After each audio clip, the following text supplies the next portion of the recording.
Hello friends, welcome you all to Polity Simplified series of Gnandeep Academy.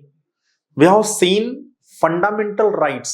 Now we are entering into a new topic of our Indian Constitution, and that topic is DPSP, which stands for Directive Principles of State Policy. Here this S stands for state.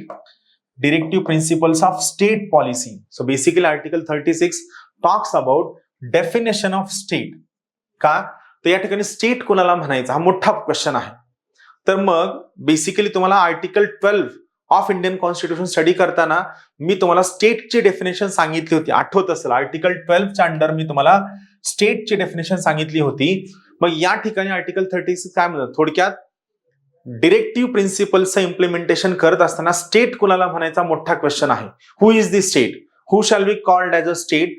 तर याबद्दल article 36 एक खूप crystal clarity देतं. Article 36 काय म्हणतं see, in this part unless the context otherwise required, जोपर्यंत काहीतरी वेगळा अर्थ निघत नाही तोपर्यंत the state has the same meaning as in part 3.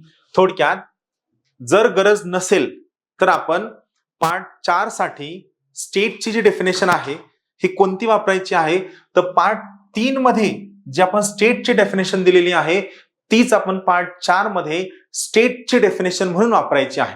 मग यात कोण येतं, president, Lok Sabha, Rajya Sabha, prime minister, council of minister, governor, legislative assembly, legislative council, chief minister, council of minister. Then institutions established under 73rd Constitutional Amendment Act, that is जिल्हा परिषद, पंचायत समिती, ग्राम पंचायत, ग्राम सभा.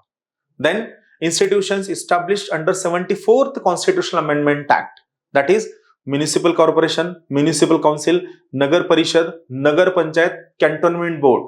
याच्यानंतर all institutions or corporations or organizations or companies who are working for or on behalf of the government of India or government of state will be called as a state. फक्त state मध्ये कोण येत नाही हे पक्क लक्षात घ्या. Article 12 आणि आर्टिकल 36 च्या डेफिनेशन मध्ये स्टेटच्या डेफिनेशन मध्ये ज्युडिशरी येत नाही. I repeat once again, article 36 च्या डेफिनेशन नुसार आणि आर्टिकल 12 च्या डेफिनेशन नुसार स्टेटच्या डेफिनेशन मध्ये ज्युडिशियरी येत नाही. That's all from my side. Thank you.